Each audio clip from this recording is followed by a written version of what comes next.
بسم اللہ الرحمن الرحیم۔ حلیہ مبارک حضور اقدس صلی اللہ علیہ وسلم کا قد میانہ تھا، رنگ سفید سرخ مائل تھا، سینہ چوڑا تھا، سینے سے ناف تک بالوں کا ایک باریک خط تھا، پیشانی بلند کھلی ہوئی اور روشن تھی، ناک اونچی، رخسار نرم بھرے ہوئے تھے،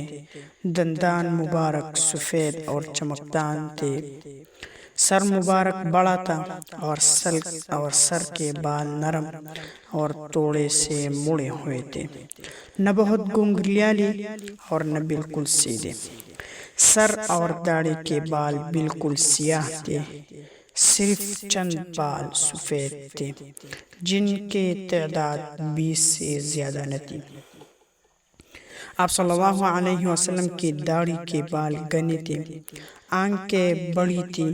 اور سفیدی میں سرخی مائل ملے ہوئے تھے، پتلیاں خوب سیاہ تھی اور بغیر سرما لگائے ہوئے ایسا معلوم ہوتا تھا کہ سرما لگا ہے۔ آپ صلی اللہ علیہ وسلم کا چہرہ انور چودھری رات کے چاند کی طرح چمکتا تھا، گردن مبارک مناسب لمبائی لیے ہوئے تھے، ہاتھ لمبے تھے، ہتھیلی چوڑی بھرے ہوئے اور بہت نرم تھے، انگلیاں لمبی اور خوشنما تھیں، بغلیں سفید تھیں، ان میں بال نہ تھے اور ان سے خوشبو آتی تھی، پیٹ اور سینہ مبارک برابر تھا، پنڈلیاں گول صاف و شباب تھی، پاؤں مبارک کی انگلیاں قوی اور خوشنما تھیں، انگوٹھے کے پاس کی انگلی انگوٹھی سے ذرا لمبی تھی جو خوبصورت معلوم ہوتی تھی۔ آپ صلی اللہ علیہ وسلم کی چال نہایت متواضعانہ اور باوقار تھی، جب چلتی تو ایسا معلوم ہوتا کہ اوپر سے نیچے کی طرف اتر رہی ہے۔ غرض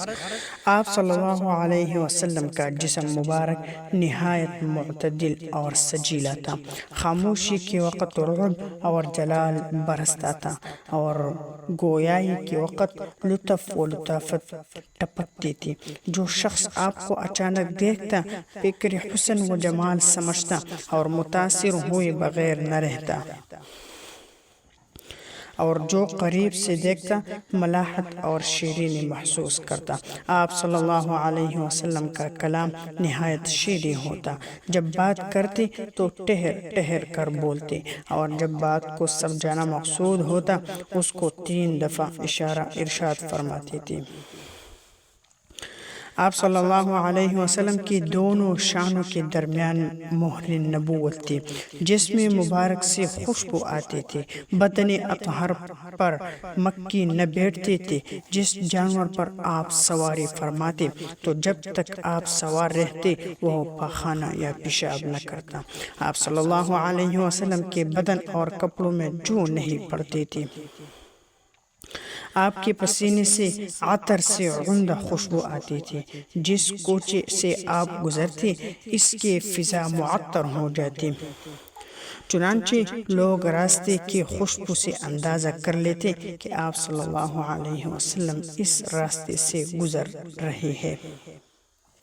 یا آپ صلی اللہ علیہ وسلم اس راستے سے گزرے ہیں۔ آپ جہاں قضاء حاجت کے لیے بیٹھتے وہاں سے خوشبو آنے لگتی اور زمین آپ کے فضلے کو چھپا لیتی۔ فقہاء نے لکھا ہے کہ آپ صلی اللہ علیہ وسلم کا پیشاب پاخانہ نجس نہ تھا۔ امام اعظم ابو حنیفہ رحمہ اللہ کا مذہب بھی یہی ہے کہ آپ کے فضلات پاک تھے۔ خدا تعالیٰ نے آپ کو 40 مردوں کے برابر طاقت دی تھی، آپ کو پاکیزگی اور صفائی بہت پسند تھی اور میلا کچیلا رہنے کو ناپسند کرتے تھے، بالوں کے دھونے اور کنگھی کرنے والے تیل لگانے کا آپ نے حکم دیا تھا۔ ایک مداح کا بیان ہے کہ حضور صلی اللہ علیہ وسلم کی مثل نہ کوئی پہلے دیکھا گیا اور نہ آپ صلی اللہ علیہ وسلم کے بعد۔